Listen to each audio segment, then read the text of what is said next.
Tana Mongeau speaking out against Cody Ko and Trixie Mattel quits drag. Oh, let's talk about it. So first of all, Trixie Mattel posted this video where she said that she is taking a hiatus for a couple months out of herself doing drag. And I actually think that this is a mistake on her part, but I also think that it's a great thing that she's doing it. I feel indifferent about it, right?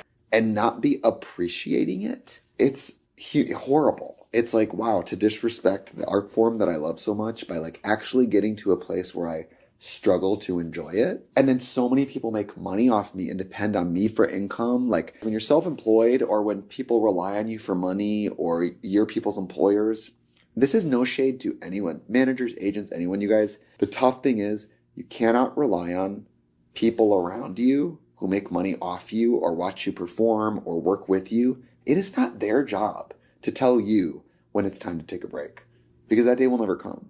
You know what I mean? You have to advocate for yourself and speak up for yourself. Otherwise, you're not actually being a good work partner. You, as a professional, are more valuable to tell the room, hey, I really need that day off to recharge.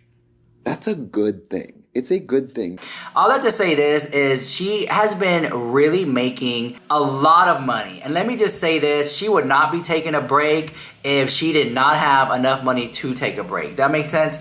So she's taking a couple months off for her mental health and mental clarity, which I think that is great that she would do that. But at the same time, I wonder if her brand is gonna suffer, because we live in a world where if you don't post, people forget about you. You take a couple days off and it's like, oh, I remember I used to watch you, and they just become irrelevant. So a lot of the times people are really enjoy Trixie Mattel's content. They go to her shows, they go to her concerts, they see her DJ, they buy her makeup. So her to be taking a break and a step back had a lot of people clicking that video to find out why. I was actually quite shocked because I feel like she's on a roll. I feel like right now she has a lot of momentum behind her, and now she's kind of like, I'm gonna take a break.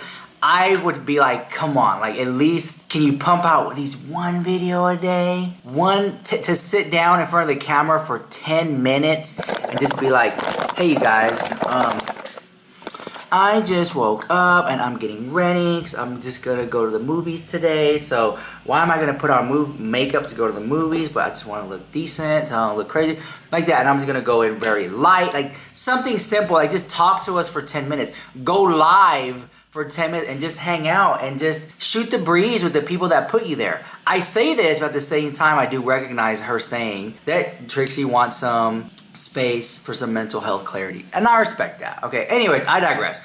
We're here to talk about Tana Mongeau because apparently Tana Mongeau and Cody Ko are in some type of situation, and this has blown up for me in the last couple of days, and I don't know all the specifics of it, but I will say this. Watching what I have watched, I think that Cody Ko is a narcissist. In order for somebody to be considered narcissistic, there are several distinct and identifiable features that go along with that are in play. For example, highly narcissistic people are very controlling, they're very self-absorbed, they have attitudes of entitlement, they have low levels of empathy, they're users and manipulators, they have what we call alternate reality, they just kind of make up things to suit their narrative as they go along. They must be superior, they have a pathological defensiveness because they're so busy propping up a false self. Those are the features that we talk about when we refer to narcissism. Now, some people are so out there and they're so overt in the way that they display their narcissism, they don't leave a whole lot of room to the imagination. There's a whole category, though, of narcissism that we refer to as covert narcissism because all of those ingredients are inside that person, but you don't necessarily see it right up front. And these individuals can go quite some time in the way that they engage with people, covering it up, only to find out later on that those characteristics have been there for the duration. And so you're over there thinking, well, why didn't I see it?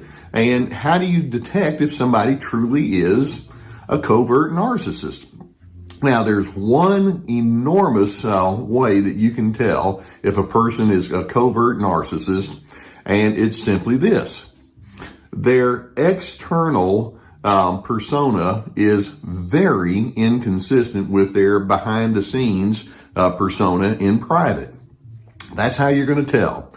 These individuals have, it's like they have two different ways of doing things. Going to see and measure, and then two, what people behind the scenes actually see. Now, I think that he cannot take any blame, and I've seen people tweet out that he knew her age, that Tana Mongeau was underage, and yet you still hooked up with her. And promote your college friend Colby Leachman in your videos, until it came out that during your school days, Leachman's university put him on probation for, as a United States District Judge would later put it, the non-consensual videotaping of a sex act with another student, showing the video to other people, lying to the police about the video, and behaving horribly to that individual and at least one other woman. To make matters worse, the woman in the video also alleged that Leachman drugged her before the recording and that she hadn't actually consented to anything at all. You had this man in your videos. You were telling us to follow him on Instagram, and at some point you did wise up, so he's no longer part of your content,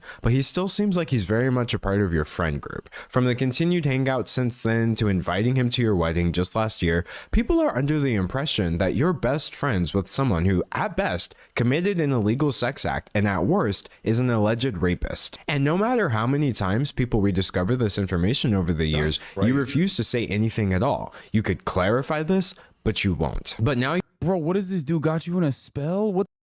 What's happening? Like, I don't understand. Like, obviously, you shouldn't be friends with the rapist. You should remove that man from your life. But why is he still posting photos with him as well? He doesn't care about it at all. Nah, dude, I ride for this. You don't understand me, okay? You don't understand me, dude. This is my guy. What? He just doesn't care. What the? Bro, that is like, oh my God. Okay, I thought like he was the best man. Like, I didn't realize it was getting worse than where it had gone.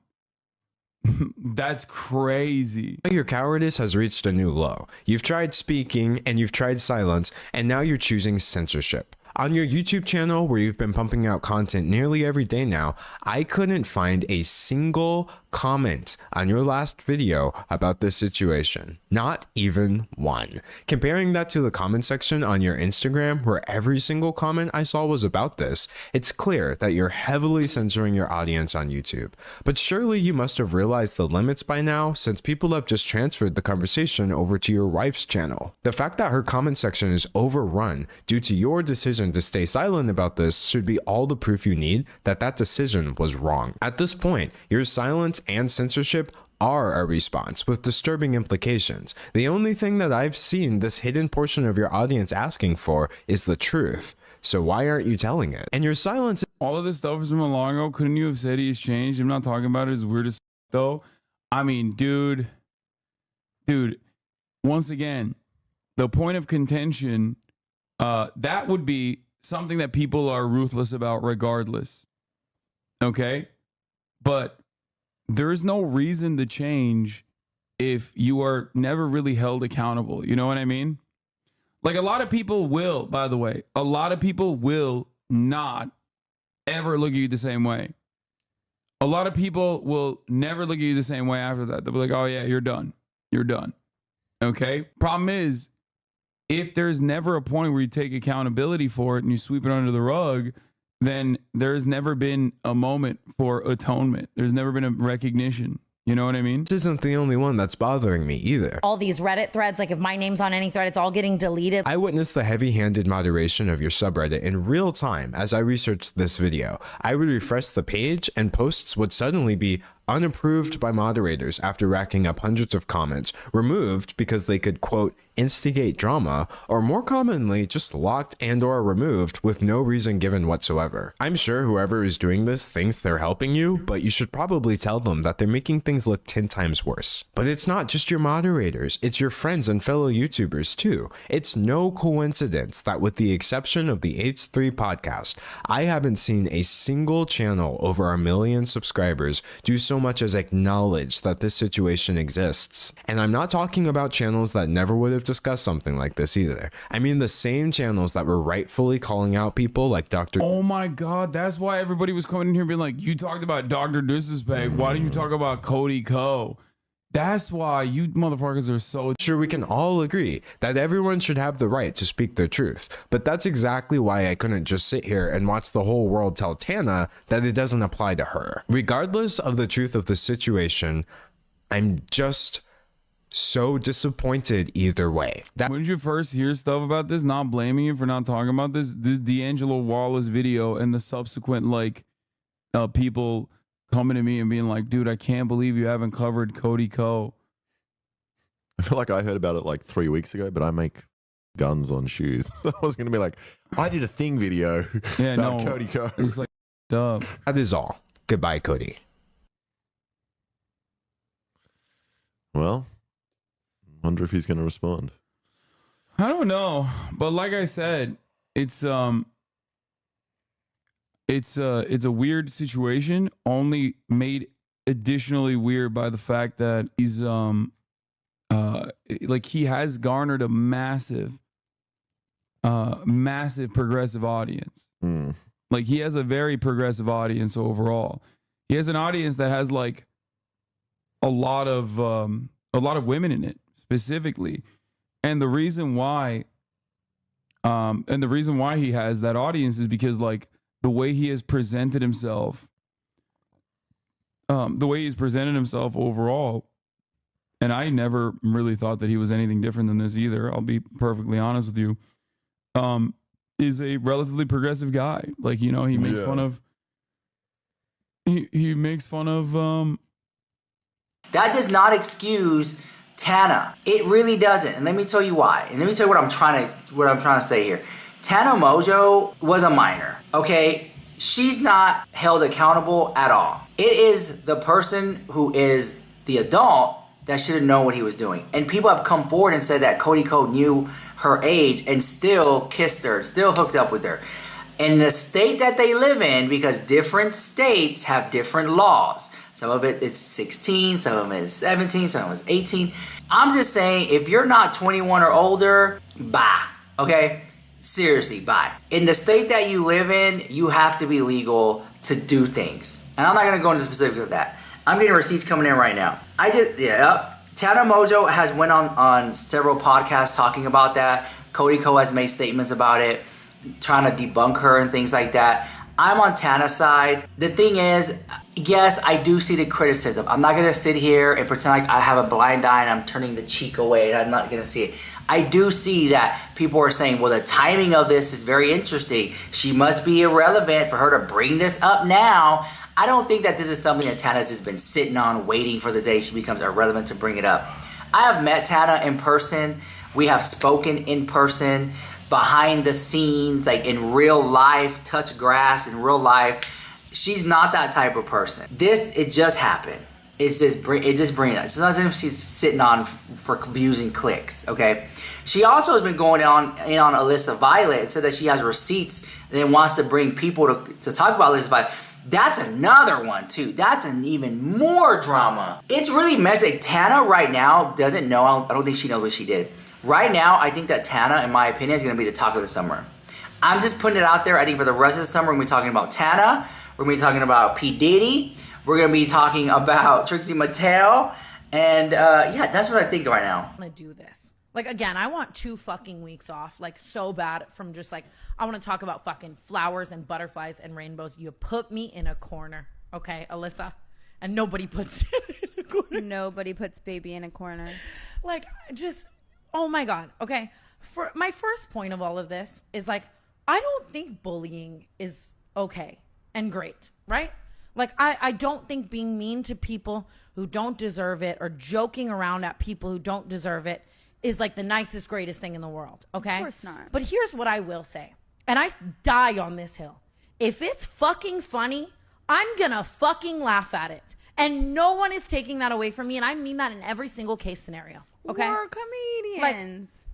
And it's like, you're lying to yourself if you don't think this fucking shit is funny, okay? And so she goes on this whole TikTok rampage saying, first of all, I came for a girl in a tree, okay? She was dying on this hill, a peaceful fucking girl in a tree, okay? And I'm going to insert the TikTok, right? Okay? But I've been noticing a trend of women posting themselves in nature, right? But basically, obviously, they're shaming people who are in on the drama because it's like, oh, I'm so above this. I'm laying in the, grass, and it's so unimportant. But it's like, did you hear about the drama? No, Red Heart. Look at these trees. You're on TikTok making that TikTok from the tree. How the fuck are you gonna say? Did you not hear about the drama when you're following 800 influencers? Like I went to her. And how did you know that there was drama? Huh? From the grass. Also, you're not just in a tree. You're making a TikTok in a tree. It's funny to make fun of. Yeah, you're not better on than your, everyone else. You're on your iPhone. It's like that whole thing. It's like you don't get an award for watching less TV. Like, get the fuck over yourself. No shade. It's about radiation. No shade to that girl. Like, it's like I get honestly. Like, I probably like that TikTok because I was probably like, you know what? I wish I was in a tree instead of making a 14-part series. If the narrative was like I'm enjoying myself in a tree, I would have never made fun of it. The narrative was I'm better than you because I'm enjoying myself. Correct. Okay. Mm-hmm. And so here we are again. If it's funny, I'm gonna laugh at it. I don't know why I'm going full social justice warrior over here, but it's like if someone can make something like that, like the stitch that I made to that is warranted, in my opinion, and you can't convince me otherwise, right? I think so too. And now we're going to talk about Jason Nash, okay? And I have done everything in my power to never have a serious, like real serious conversation about Jason Nash, right? Trisha and I have dabbled, okay? Here's the thing. For everything Jason Nash has done, he is lucky that the main focus is his problem with panhandling for those cowboy hats, okay? I went back the other day for the very first time ever, like ever in my life, and watched these videos of Jason and I when I've been 18 for a week, right? And he's trying to kiss me. And again, I also lived that. Like, I will never forget being in that dressing room with Jason Nash and he's trying to kiss me. And I'm like, what the fuck has my life come to, right? This is not what I signed up for the vlogs, Mr. fucking black hat giggle guy. Yeah. What the fuck? Like, on top of that, just the way he was to Trisha, I don't have to sit here and go in on that at bullet point list. Either you know and you care, or you don't know and you don't care, right? I think she personally, honestly, doesn't even want to be tied to him ever again. So let's just 100% understandably so. It's just when you go back and you see all of that content that lives forever, it's disgusting. Therefore, now watching him, you know, Oscar said this on Trisha's podcast. He made a lot of money through David Dobrik and blew so much of it on narcissistic passion projects like short films and comedy central and fucking shows and whatever. And seeing the trajectory of his career and financial state turn into panhandling on live is hilarious. And for his defense, like, Alyssa had the fucking gall and wherewithal to say, like, he's just trying to make an honest living. No, an honest living is getting a normal job. It's not, there's no shame in having a normal job. Who cares if you were once a very successful influencer?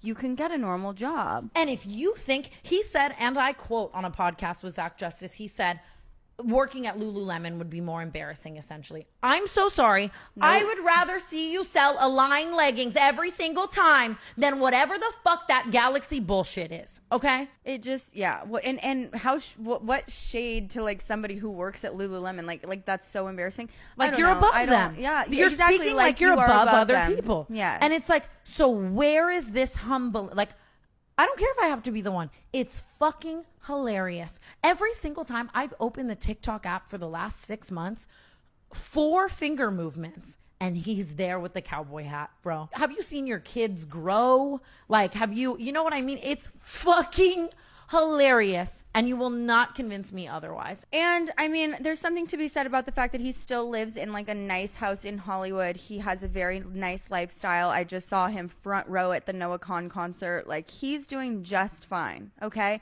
At the expense of all these like little fucking 10-year-old kids who are using their mom's money to buy him a cowboy hat. Yeah, that's what I'm saying. His lavish lifestyle isn't sad. So if that's how he's making the money, I'm gonna make fun of it, okay?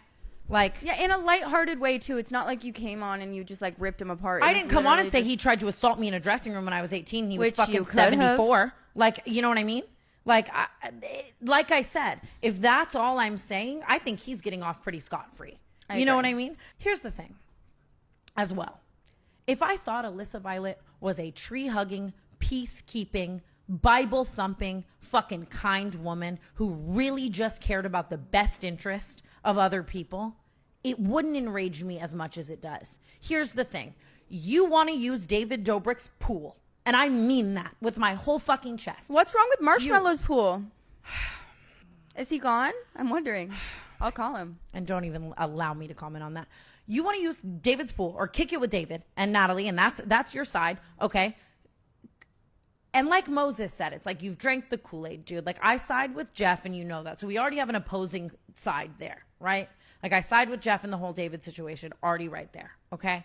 Then we make a podcast mentioning one of her best friends, Tessa Brooks, and an altercation that happens. Listen, I will say Tessa Brooks can live, okay? Like I want to bury it. You keep going. And now you feel the need to defend Jason because you're drinking that Kool-Aid and Tessa because you're dying on that hill, and you come online.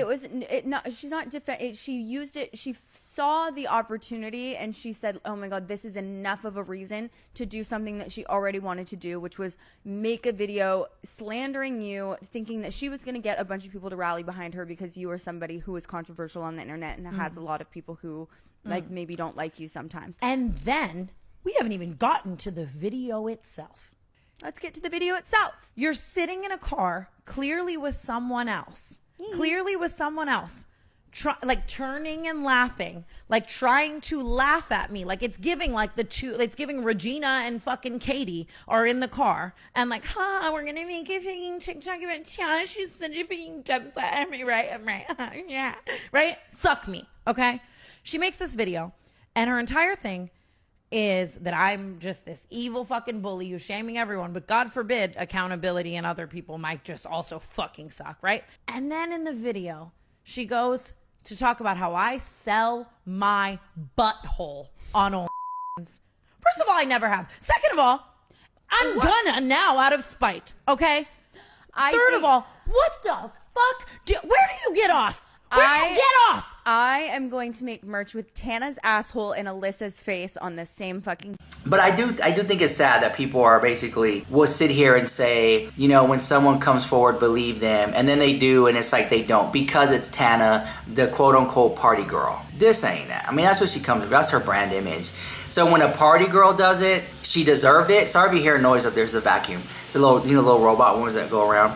So that's what I'm trying to say. It's sad, and I feel bad for what Tana's going through, but I also don't think anything's going to come of it when it comes to legal. I think that the limitations have passed or whatever, statute of limitations have passed on or whatever, so I don't really think anything will happen about that, but that's just my opinion. I don't know.